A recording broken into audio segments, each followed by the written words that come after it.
ကျမတို့လူတိုင်းမှာတော့ကြီးမားတဲ့အိမ်မက်တွေရှိကြတယ်အဲ့ဒီအိမ်မက်တွေကိုရတဲ့သူရှိတယ်လို့အိမ်မက်တွေကိုမရတဲ့သူရှိတယ်အဲ့တော့အိမ်မက်ကိုရတဲ့သူနဲ့အိမ်မက်ကိုမရတဲ့သူနဲ့ဘာကွာသွားမယ်လို့မိတ်ဆွေထင်ပါတယ်လေအဲ့တော့ဒီနေ့မှာကျမပြောပြပေးပါမယ်နော်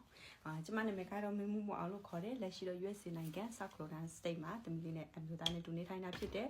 အဲ့တော့ဒီနေ့မှာ sharing လေးလုပ်ပေးချင်တာကအိမ်မက်တွေကိုရတဲ့သူနဲ့အိမ်မက်တွေကိုမရတဲ့သူနဲ့ကွာသွားတဲ့အချက်ကဘာလဲဆိုရင်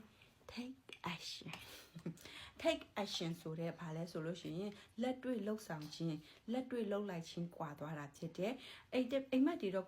ကိုစီမက်ကြတယ်လူတိုင်းမှာအိမ်မက်တွေရှိကြတယ်တချို့ကကြတော့အိမ်မက်ကိုအိမ်မက်အတိုင်းပဲဘယ်လိုလဲဆိုရင်သူများကိုအားကြတယ်ပြီးရင်အဲ့လိုမျိုးဖြစ်ချင်တဲ့ဆန္ဒရှိဒါမဲ့ဘာလဲဆိုကိုယ်တိုင်ကတစ်နှစ်လာလဲ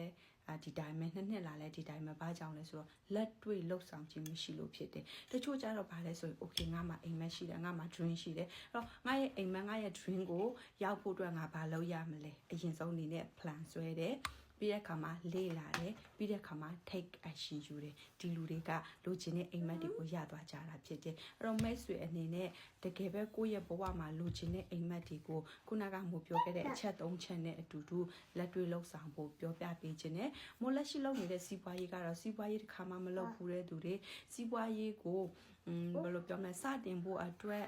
idea မရှိတဲ့သူတွေဘယ်လိုစတင်ရမလဲမသိတဲ့သူတွေစီးပွားရေးတစ်ခုကိုတယောက်တည်းနဲ့အချိန်တိုအတွင်းမှာစတင်ခြင်းနဲ့ပြီးတဲ့အခါမှာမတီငွေလည်းအများကြီးမသုံးချင်ဘူးဆိုတဲ့မိတ်ဆွေအတွက်အဓိကနေရာဖြစ်တယ်system supporting ပေးထားတယ်ပြီးတဲ့အခါမှာဘာ product မှကိုဘက်ကနေပြီးတော့ရှာစရာမလိုပြီးရင်ဘသူကိုမှလိုက်ပြီးတော့ဈေးရောက်စရာမလိုဘူးအဓိကအနေနဲ့ကတော့ဘာလဲဆိုလို့ရှိရင်ကိုလို့ရမယ့်အပိုင်း10%ရှိတယ်အဲ့ဒီအရာပေါ်မှာတိတိကျကျလေးလိုက်လုပ်ပေးမယ်ပြီးတဲ့အခါမှာဆိုလို့ရှိရင်system ကကို90%ကူညီပေးပြီးတော့လောက်ကန်ရတာဖြစ်တယ် income အမျိုးမျိုးရှိတယ်နေ့တိုင်းမှာ income ဝင်နိုင်တာဖြစ်ပြီးတော့ကိုဘလောက်လိုချင်လဲဆိုတဲ့အရာကကိုရဲ့လှုပ်ဆောင်ချက်အပေါ်မှာအများကြီးမူတည်နေတာဖြစ်တယ်အဲ့တော့မိတ်ဆွေကိုဒီစီးပွားရေးကနေပြီးတော့ကြိုးဆိုပါလိုက်ပါတယ်နေ့တိုင်းမှာမိုးရွက်စီးပွားရေးမှာ take action ပေါ့နော် action take ကားတွေနေ့တိုင်းမှာရှိတာဖြစ်တယ်အဲ့ဒီမှာမိတ်ဆွေကပါပြီလားဆိုတာလေးကိုပြောချင်တယ်အဲ့တော့အိမ်မက်တွေကိုလက်တွေ့အကောင့်ထဲပေါ်နေကြတဲ့သူတွေကတော့ action ယူနေကြပြီမိတ်ဆွေလည်း action ယူပါတေချာလေးလာပါ action ယူပါအသေးစိတ်ကိုတော့ကျွန်မရဲ့ website ဖြစ်တဲ့ www.mingmao.com မှာဝင်ရောက်လေ့လာပါလို့ဒီနေ့မှာဖိတ်ခေါ်ပေးခြင်းနဲ့ thank you God bless you see you in the side